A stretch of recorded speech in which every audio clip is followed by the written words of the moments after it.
السلام علیکم ورحمۃ اللہ وبرکاتہ۔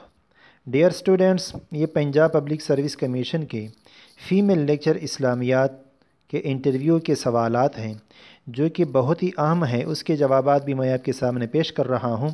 اصل میں یہ کل کے انٹرویو کے سوالات کا حصہ ہے، کیونکہ کل ہم سے کچھ سوالات رہ چکے تھے۔ آج ہم اس کو حل کرتے ہیں۔ تو چلو آتے ہیں سب سے پہلے سوال کی طرف۔ پہلا سوال ہے، مختلف الحدیث سے کیا مراد ہے؟ مثالیں دیں۔ مختلفۃ الحدیث یا مختلف الحدیث، اس کا جواب یہ ہے کہ اصطلاح میں اس علم سے مراد دو ایسی مقبول احادیث ہیں جو بظاہر باہم متعارض ہوں لیکن ان میں تطبیق ممکن ہو۔ حضور صلی اللہ علیہ وسلم نے ارشاد فرمایا، اذا جاء احدکم الجمعۃ فلیغتسل۔ ابھی ایک حدیث یہ ہے۔ اس کے برعکس حضور صلی اللہ علیہ وسلم کا فرمان یہ بھی ہے، من توضأ فبہا ونعمت ومن اغتسل فذلک افضل۔ تو یہ دو احادیث ہیں جو آپس میں تعارض اس میں نظر آ رہا ہے، اور یہ دونوں اس کی مثالیں بھی ہیں۔ چلو آتے ہیں سوال نمبر 2 کی طرف۔ سوال نمبر 2 یہ ہو چکا ہے کہ کیسے جمع و تطبیق ممکن ہے؟ واضح کریں۔ مطلب یہ ہے کہ اگر دو احادیث میں تعارض آ گیا تو اس میں تطبیق کیسے کریں گے؟ تو اس میں تطبیق کا طریقہ جو ہے، یہ میں نے علیحدہ ایک ویڈیو بنایا ہے تقریباً اصول حدیث کے چیپٹر میں، جو میں نے سارے حدیث کے اصول جو بیان کر چکا ہوں، وہاں میں نے یہ بتائے ہیں سارے، کہ کبھی خاص عام کی وجہ سے اس میں تعارض نظر آتا ہے، کبھی ناسخ منسوخ کی وجہ سے ہمیں پتہ نہیں چلتا۔ تو یہ کچھ وجوہات ہے، تقریباً 5 وجوہات میں نے وہاں بیان کیے ہیں۔ تو یہاں جو یہ احادیث ہے دونوں میں نے آپ کے سامنے بیان کی۔ ابھی دیکھیں، ایک حدیث یہ ہے، اذا جاء احدکم الجمعۃ فلیغتسل، تم میں سے جب کوئی جمعہ کی نماز کو آئے تو غسل کرے۔ تو اس حدیث میں غسل کے امر کو لازم اور بغیر غسل کے نماز جمعہ کے لیے آنا منہیات میں شامل رہا۔ اس کے برعکس حضور صلی اللہ علیہ وسلم کا فرمان ہے، من توضأ فبہا ونعمت ومن اغتسل فذلک افضل۔ جس نے وضو کیا تو اس کے لیے کافی ہے، اور جس نے غسل کیا تو اس کے لیے افضل ہے۔ یہ حدیث ما قبل میں گزری حدیث کو دائرہ اباحت میں داخل اور منہیات کو بھی رفع کر دیتی ہے۔ مطلب یہ ہے کہ اس حدیث سے غسل کا وجوب ذہن میں آتا ہے، لیکن یہ بعد والے حدیث سے غسل کے سنت یا غسل کے استحباب ہمارے ذہن میں آتا ہے۔ تو یہ دونوں میں تطبیق ہو گئی کہ حضور صلی اللہ علیہ وسلم نے دوسرے حدیث میں اس کے اباحت یا منہیات جو منع کیا گیا ہے کس کام سے، اس کو رفع کرنے کے لیے یہ حدیث بیان کیا ہے۔ تو سوال نمبر 3 کی طرف آتے ہیں، دعوت کے کتنے اصول ہیں؟ دعوت کے اصول ویسے تو جو راستے میں انسان کے سر پر کوئی وہ ہو، گٹھلی ہو، یا کوئی واش روم پہ بیٹھا ہو، پیشاب پہ بیٹھا ہو، یہ کچھ اصول جو باہم کتابوں میں ملتے ہیں، تو اصل میں وہ میں بیان نہیں کر رہا ہوں، میں وہ بیان کر رہا ہوں جو قرآن مجید نے بیان کیے ہیں، کہ دعوت کی اصول تقریباً وہاں 3 بیان ہو چکے ہیں۔ ایک ہے حکمت کے ساتھ، دوسرا ہے موعظۃ الحسنہ، اچھی طریقے کے ساتھ، تیسرا ہے احسن طریقے کے ساتھ، دانائی کے ساتھ۔ آتے ہیں سوال نمبر 4 کی طرف۔ دعوت کا اسلوب کیا ہے؟ تو قرآن مجید نے اپنے مخصوص معجزانہ اسلوب کے مطابق دعوت کی اصول ان الفاظ میں بیان فرمائے ہیں۔ اصل میں یہ سورۃ النحل آیت نمبر 14 ہے۔ اللہ تعالیٰ فرماتے ہیں، اعوذ باللہ من الشیطان الرجیم، بسم اللہ الرحمن الرحیم، ادع الی سبیل ربک بالحکمت والموعظۃ الحسنۃ وجادلہم باللتی ہی احسن۔ اے پیغمبر صلی اللہ علیہ وآلہ وسلم، لوگوں کو دانش اور نیک نصیحت سے اپنے پروردگار کے راستے کی طرف بلاؤ، اور بہت ہی اچھے طریقے سے ان سے مناظرہ کرو۔ اس آیت مقدسہ میں دعوت دین کے 3 بنیادی اصول بیان ہوئے ہیں، حکمت، موعظہ حسنہ اور مجادلہ بطریقہ احسن۔ تو یہ اصول بھی ہیں اور اسلوب بھی ہیں، یاد رکھنا۔ سوال نمبر 5 کی طرف آتے ہیں۔ آپ صلی اللہ علیہ وسلم نے پہلی بار اپنی خاندان کو کس پہاڑ پر دعوت دی؟ اس کا جواب یہ ہے، اصل میں یہاں پہاڑ کا ذکر ہے، لیکن میں تھوڑا سا بیک گراؤنڈ جو ہے یا تھوڑا سا تاریخ ہے وہ پورا آپ کے سامنے پیش کر رہا ہوں۔ تاریخ اسلام کی روح سے حضرت صلی اللہ علیہ وسلم کو بعثت کے تیسرے سال اس دعوت کا حکم ہوا، کیونکہ اب تک آپ کی دعوت مخفی طور پر جاری تھی اور اس مدت میں بہت کم لوگوں نے اسلام قبول کیا تھا۔ لیکن جب یہ آیت نازل ہوئی وَأَنذِرْ عَشِيرَتَكَ الْأَقْرَبِينَ، اور یہ آیت بھی فَاصْدَعْ بِمَا تُؤْمَرْ وَأَعْرِضْ عَنِ الْمُشْرِكِينَ، تو آپ صلی اللہ علیہ وسلم کلم کلا دعوت دینے پر مامور ہو گئے۔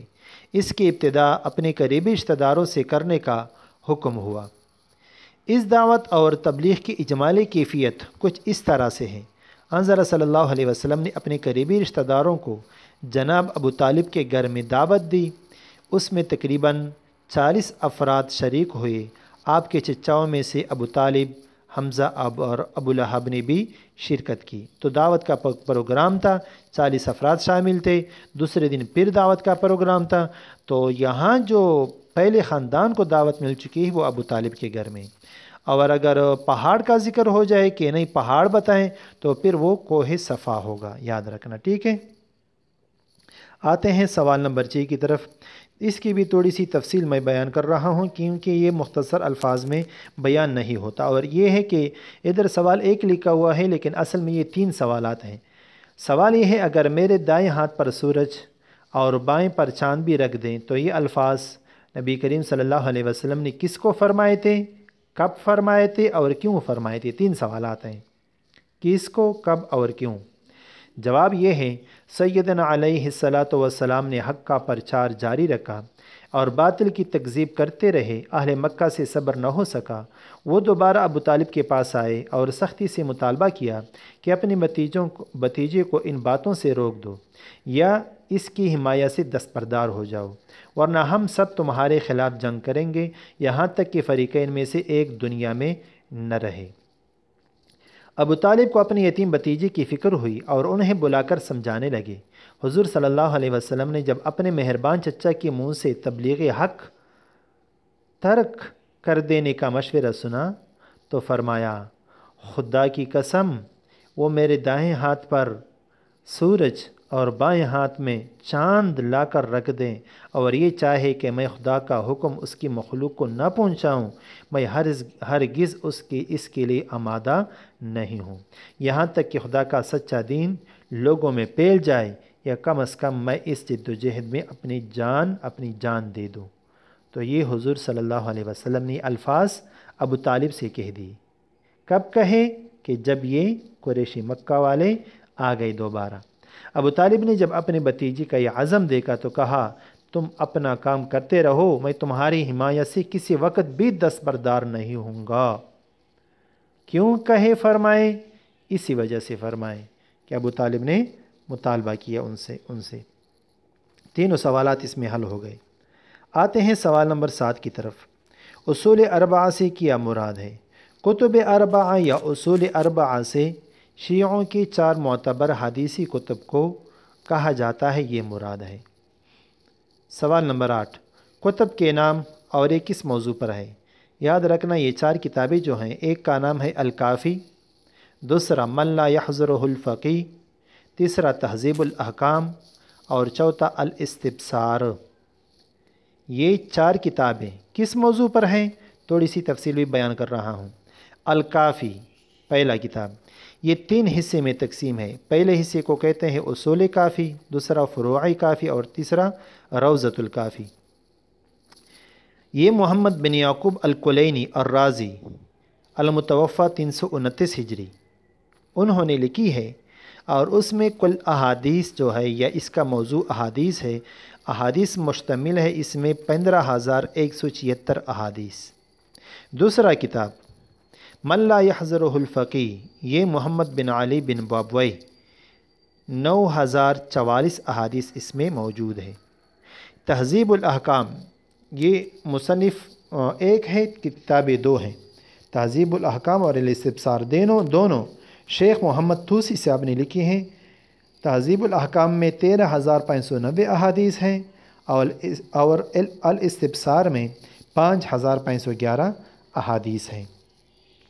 تو یہ کتب کے نام ہو گئے، مصنفین کے نام بھی ہو گئے اور موضوع بھی ہو گیا۔ آتے ہیں سوال نمبر 9 کی طرف جو کہ آخری سوال ہے۔ لا اکراہ فی الدین کیا مراد ہے؟ تشریح کریں۔ لفظی ترجمہ تو یہ ہے لا اکراہ فی الدین، دین میں کوئی جبر نہیں۔ کیا دین میں جبر نہیں ہے؟ اس سے مراد یہ ہے کہ دین کے قبول کرنے یا اسے رد کرنے میں جبر جائز نہیں ہے۔ اسلام جہاں کسی دین کی قبولیت میں جبر و اکراہ کو جائز نہیں سمجھتا، وہاں اسے رد کرنے کے لیے بھی جبر کو ناجائز سمجھتا ہے۔ اسلام احترام آدمیت کے تحت عقیدے کی آزادی کا حامی ہے۔ تو یہاں میں یہ بتاؤں کہ اگر کوئی کہہ دے کہ نہیں دین میں جبر نہیں، اس سے مراد یہ ہے کہ اگر کوئی مسلمانوں کے ملک میں ہوتے ہوئے غیر اسلامی کام کرے اور اسے کہہ دے، اگر وہ کہہ دے کہ اللہ تعالیٰ جو فرماتا ہے کہ دین میں کوئی جبر نہیں تو آپ مجھ پر کیوں جبر کرتے ہو، مطلب یہ ہے کہ جو حدود ہیں مجھے کیوں سزا دے رہے ہو، تو اس کا یہ مطلب نہیں ہے کہ سزا نہیں دینی چاہیے حدود میں۔